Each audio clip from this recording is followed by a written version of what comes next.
بسم اللہ الرحمن الرحیم الحمد للہ رب العالمین وصلی اللہ وبارک علی نبینا محمد وعلی آلہ وصحبہ اجمعین اما بعد السلام علیکم ورحمۃ اللہ وبرکاتہ۔ معنی الکلمات، 3 حصے ہیں۔ سب سے پہلا حصہ ہے ابواب کی تحقیق، یعنی سورہ نبا میں کون کون سے باب استعمال ہوئے ہیں۔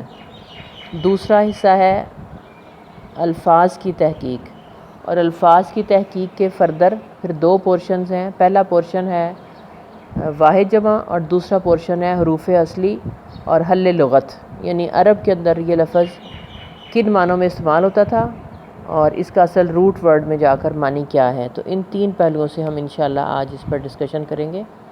اس کی جو PDF کی فائل ہے معنی الکلمات کے نام سے، وہ آپ کھول لیں، اس کو سامنے رکھیں، اور پھر یہ جو میں اس کی تفصیل ذرا بیان کر رہی ہوں تھوڑی سی، اس کو آپ سامنے رکھ کے سن لیں۔ یتساءلون باب تفاعل سے ہے، اور تفاعل کی خوبی ہے اشتراک، یعنی مل جل کر کسی کام کو کرنا۔ سأل یسألو ابواب مجرد سے تھا، سوال کرنا۔ سأل یسألو باب فاتحہ سے تھا، سوال پوچھنا، لیکن اس کو جب ہم اٹھا کر لے گئے باب تفاعل میں تو بنا ایک دوسرے سے سوال پوچھنا۔ تفاعل کی خوبی چونکہ اشتراک ہے، اس لیے معنی پھر یہ بن گیا کہ ایک دوسرے سے سوال کرنا۔ مختلفون باب افتعال ہے۔ افتعال کے اندر جب کوئی لفظ ثلاثی مجرد سے ثلاثی مزید فی سے باب افتعال میں جاتا ہے تو اس میں شدت اور مبالغے کا مفہوم پیدا ہو جاتا ہے۔ مثلا خالف یخلف، اس کا حرف اصلی تھا، اس کا ثلاثی مجرد سے جو باب تھا وہ تھا خالف یخلف، اور اس کا مطلب تھا پیچھے آنا۔ لیکن جب اس کو باب افتعال میں لے کے گئے تو ماضی بنا اختلف، مضارع بنا یختلف۔ اختلف یختلف، شدید مختلف ہونا۔ کذبو باب تفعیل سے ہے، اور تفعیل کی خوبی ہے تدریج اور تسلسل، کسی کام کو تدریج سے کرنا اور مسلسل کرتے چلے جانا۔ تو اس کو ثلاثی مجرد سے اگر ہم دیکھیں تو بنتا ہے کاذب یکذب، باب ضرب یضرب، کاذب یکذب باب ضاد ہے، جھوٹ بولنا۔ اور جب اس کو باب تفعیل میں لے کر گئے تو معنی میں تبدیلی یہ پیدا ہوئی کہ مسلسل جھوٹ بولنا، اور درجہ بدرجہ جھوٹ بولنا، اور جھوٹ بولتے ہی چلے جانا، اور جھٹلانا۔ یہ تینوں مفہوم اس لحاظ سے اس میں داخل ہو گئے، یعنی کاذب یکذب کا معنی ہے خود جھوٹ بولنا، اور کذب یکذب کے معنی ہے دوسرے کو جھٹلا دینا۔ باب تفعیل کی ایک خوبی جو ہے وہ متعدی بھی ہوتی ہے، جس میں فعل کے ساتھ مفعول کی بھی ضرورت ہوتی ہے، اس کو متعدی کہتے ہیں۔ تو یہ باب تفعیل میں جا کر جب کوئی لفظ جاتا ہے تو وہ متعدی بھی ہو جاتا ہے۔ لہذا کذب یکذب کے معنی ہوئے جھوٹ بولنا، اور کذب یکذب کے معنی ہے دوسرے کو جھٹلانا اور مسلسل جھٹلاتے رہنا۔ احصیناہ باب افعال سے ہے، متعدی ہے، یعنی یہ بھی باب افعال کی خوبی بھی یہ ہے کہ یہ اس میں مفعول کی بھی ضرورت پڑتی ہے۔ تو حصا یحصی کا مطلب ہے شمار ہونا، اور احصا یحصی ماضی مضارع ہے۔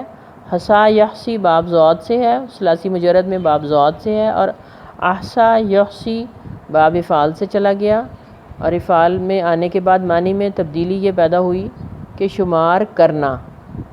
حصا یحصی شمار ہونا، اور احصا یحصی شمار کرنا۔ اعراب اس میں نہیں لگا سکی، میرا سافٹ ویئر اردو کا تھا، اور اس میں اعراب آپ خود لگا لیں، میں بولتی جا رہی ہوں، آپ اعراب لگا لیں۔ سیرت باب تفعیل سے ہے، سارا یسیرو چلنا، اور یہ ہے باب ضاد سے مجرد میں سے، اور اس کو باب تفعیل میں لے گئے تو بنا سیرہ، ماضی بنا سیرہ، مضارع بنا یسیرو، سیرہ یسیرو تسییرن باب تفعیل۔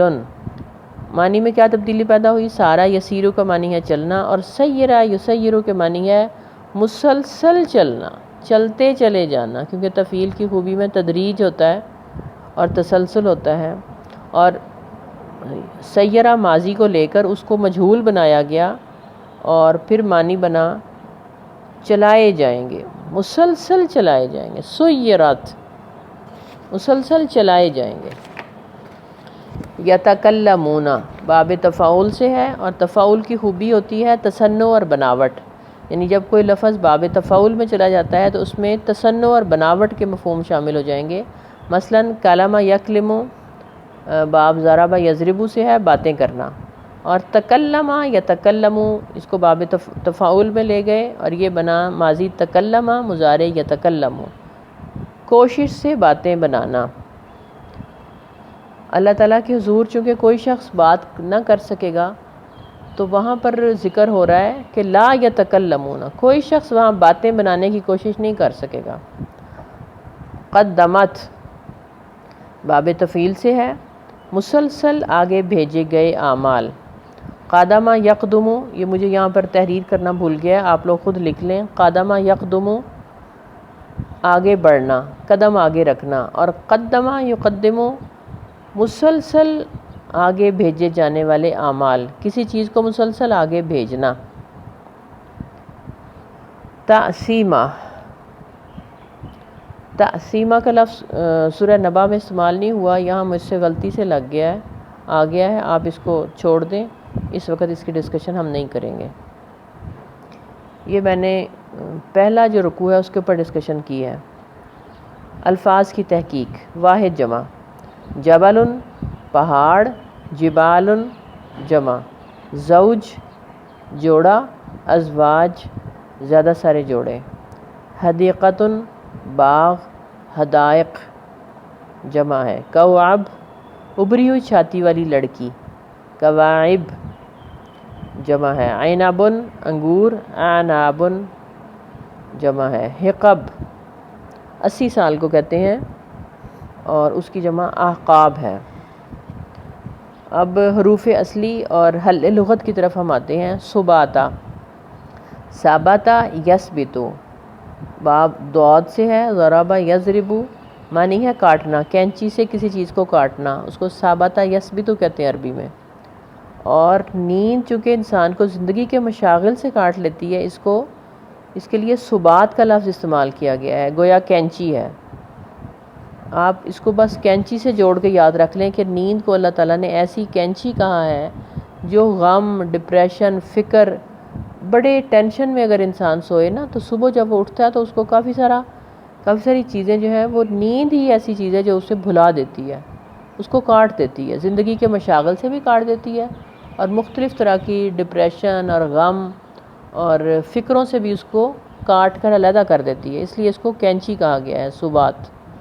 اور سبات کے دوسرے معنی راحت کے بھی کیے جاتے ہیں۔ بہرحال میں نے اس کو روٹ ورڈ میں جا کے لفظی معنی کھول کے آپ کو بتا دیا ہے۔ اسی سے یوم السبت نکلا ہے، ہفتے کا دن، اور وہ اس کو یوم السبت اس لیے کہا جاتا تھا کہ اس روز اللہ تعالیٰ یہود کے مشاغل کو کاٹ دیتا تھا اور انہیں کہتا تھا کہ وہ بالکل علیحدہ ہو کر کوئی کسی قسم کا کاروباری کام نہ کرے۔ وہاج تیز بھڑکدار، نہایت گرم، یوم وہجان شدید گرم دن کو کہتے ہیں عربی میں یوم وہجان، جیسے یہ آج کل جون جولائی کے دن ہے۔ تو بہرحال اس کا ماضی مضارع یہاں پر تحریر کرنا میں بھول گئی ہوں، آپ لکھ لیں۔ واہجا ماضی ہے، واہجا اور یاہجو مضارع ہے، واو ہا جیم واہجا یاہجو، وہجن اسم بنا وہجن، اور اس سے وہاج فعال کے وزن پر بنا وہاج، بہت زیادہ گرم، شدید بھڑکدار۔ مؤثرات، آثارا یا عصیرو، آثارا یا عصیرو نچوڑنا، لفظی معنی ہے نچوڑنا، اسی سے عصر کا ٹائم جو ہے اس کو عصر کہا جاتا ہے، گویا وہ پورے دن کا نچوڑ ہوتا ہے، اسی لیے اس کو عصر بولتے ہیں۔ مؤثرات نچڑنے والی بدلیاں، جو نچڑتی رہتی ہیں، جن میں سے پانی گرتا رہتا ہے، ان کو مؤثرات کہتے ہیں۔ السحاب الممطرہ بھی کہتے ہیں، یعنی برسنے والی بدلیاں، برسنے والے بادل۔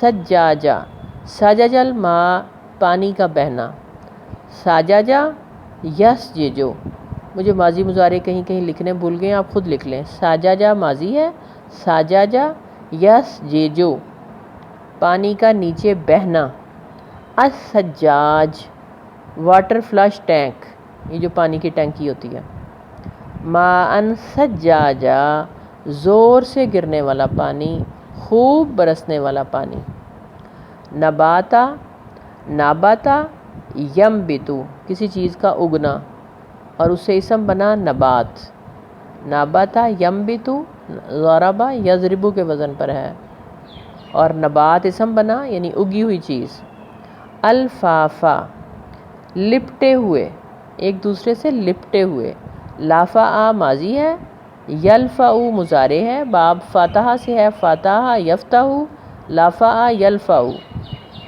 لپیٹنا، جنات الفافا ایک دوسرے سے لپٹے ہوئے درخت، باغات جن کے درخت ایک دوسرے سے لپٹے ہوں گے، ایسے باغات جن کے درخت ایک دوسرے سے لپٹے ہوں گے، جنات الفافا، ملفوف بات کہنا بھی اسی سے ہے، یعنی بات کو ذرا لپیٹ کر کہنا، مرصاد گھات، راصدہ یرصدو کسی کو واچ کرنا، کسی کے تعاقب میں بیٹھ جانا، اسی فعل سے اسم ظرف زمان بنا، ایسی جگہ مرصاد ایسی جگہ جو کسی کے تعاقب میں ہو، واچ کر رہی ہو، اپنے دشمن کو پکڑنے کے لیے گھات لگائے ہوئے بیٹھی ہو، یہ جہنم کی وہ خوبی ہے جس سے بہت خوف کی کیفیت ہونی چاہیے۔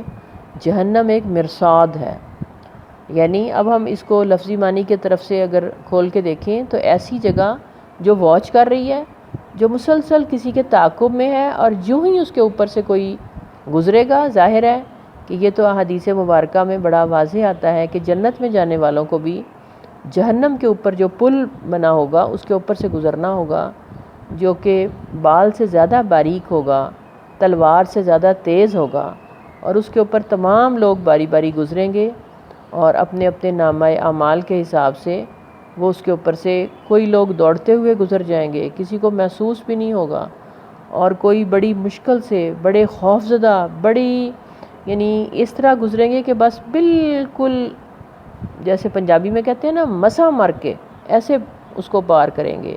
اور کچھ لوگ ہوں گے بدقسمت جو جہنم نیچے واچ کر رہی ہوگی، اور چونکہ نامہ اعمال پورا نہیں ہوگا، ترازو کے اندر اعمال کے اندر نیکیاں کم ہوں گی، برائیاں زیادہ ہوں گی، تو جہنم انہیں مرصاد کی طرح واچ کر رہی ہوگی، ان کی نگرانی کر رہی ہوگی، اور وہ انہیں دبوچ لے گی، جیسے دشمن دبوچ لیتا ہے نا، ایسے وہ انہیں اپنے اندر کھینچ لے گی۔ اعاذنا اللہ من ذالک، اللہم اجرنا من النار، اللہم اجرنا من النار، اللہم اجرنا من النار۔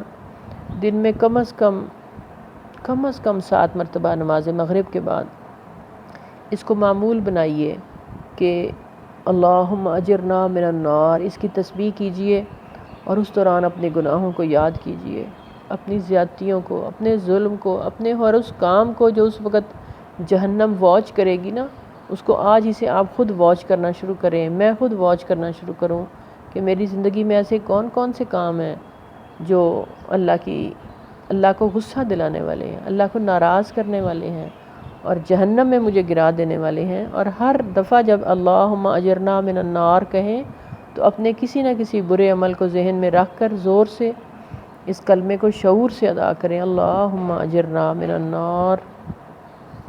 غساق انتہائی تاریک، ومن شر غاسق اذا وقب، اور رات کی تاریکی سے میں پناہ مانگتا ہوں جبکہ وہ چھا جائے۔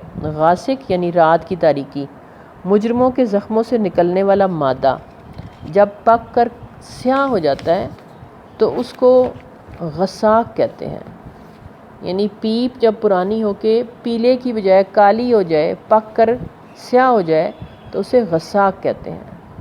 یہ ہے وہ چیز جو پینی پڑے گی جہنمیوں کو۔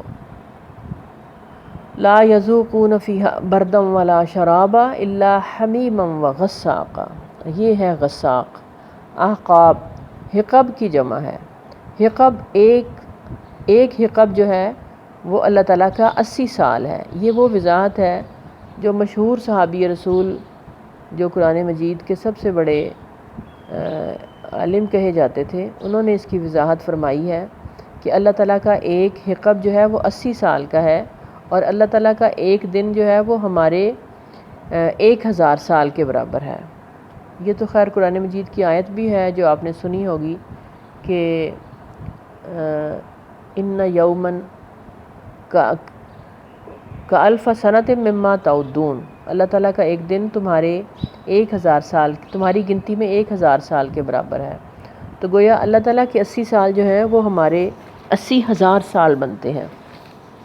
تو ایک حقب جو ہے وہ 80,000 سال کا ہوگا، اور جب ایک حقب ختم ہوگا تو جمع اعقاب استعمال ہوئی ہے کہ وہ اس میں کئی اعقاب رہیں گے، یعنی ایک 80,000 سال جب ختم ہوگا تو پھر دوسرا حقب شروع ہو جائے گا، اور وہ بھی 80,000 سال کا ہوگا۔ سوچئے ذرا آپ کے اور میرے ارد گرد اس وقت دنیا میں کتنے لوگ ہیں جو اللہ تعالیٰ کا انکار کرنے والے ہیں، جو اس کی نافرمانیاں کرنے والے ہیں، جو اس کے دین کو رسوا کرنے والے ہیں، جو اس کے دین کے مخالف ہیں، جو مسلمان ہوتے ہوئے بھی جو اعمال کر رہے ہیں، کیا وہ اللہ تعالیٰ کو غصہ دلانے والے نہیں ہیں؟ کیا اللہ تعالیٰ نہیں کہتا کہ طاغین کو میں اس میں پھینک دوں گا؟ اور طاغین کون ہیں؟ جو سرکش ہو چکے ہیں۔ اللہ تعالیٰ سے اس بات کی پناہ مانگیں اس حقب سے کہ یہ کس طرح سے اتنی لمبی سزا انسان برداشت کرے گا۔ حمیمہ، حمامہ یحممو، گرم کرنے کو کہتے ہیں، پانی کو گرم کرنا، یہ کسی چیز کو گرم کرنا، ماضی مضارع ہے، حمامہ یحممو، اور اسی سے فعیل کے وزن پر مبالغے کا صیغہ ہے مسلسل گرم، حمیم، مسلسل گرم، جو چیز مسلسل گرم رہے نا۔ جگری دوست کو بھی عربی میں حمیم کہتے ہیں، لا یسأل حمیم حمیما، 29ویں پارے میں آتا ہے یہ، کوئی جگری دوست ایک دوسرے کو نہیں پوچھے گا۔ حمیم جگری دوست اس لیے کہتے ہیں کہ دوست کی محبت میں گرمی ہوتی ہے، اور اس گرمی محبت کی وجہ سے اس کو حمیم کہا جاتا ہے۔ اور آج کل تو شاید یہ دوستی میں یہ جو گرم جوشی ہے یہ شاید رشتوں میں بھی نہیں ہے۔ ایسی تہذیب مغرب نے ہر چیز کو جوڑ دیا نفس اور پیسے کے ساتھ کہ کوئی محبت، کوئی رشتہ، کوئی خلوص، کچھ بھی لگتا ہے باقی نہیں رہا۔ بہرحال کواعب، کوعب کی جمع ہے، کعبۃ الفتات کہتے ہیں عربی میں اس لڑکی کو جس کی چھاتیاں ابھری ہوئی ہوں، یعنی خوبصورت لڑکی کی خوبصورتی۔ یاد رکھیے ان اللہ لا یستحیی من الحق، اللہ تعالیٰ حق بات کرتے ہوئے نہیں شرماتا، لہٰذا اہل جنت کو جو خواتین عورتیں دی جائیں گی ان کی جسمانی خوبصورتی کو اللہ تعالیٰ نے بیان کیا ہے، اور اس کی زیادہ تفصیل کے اندر ہم دوسرے رکوع میں جائیں گے۔ فی الحال میں نے اس کو مختصر سے الفاظ بانی کو کلیئر کیا ہے۔ وآخر دعوانا ان الحمد للہ رب العالمین۔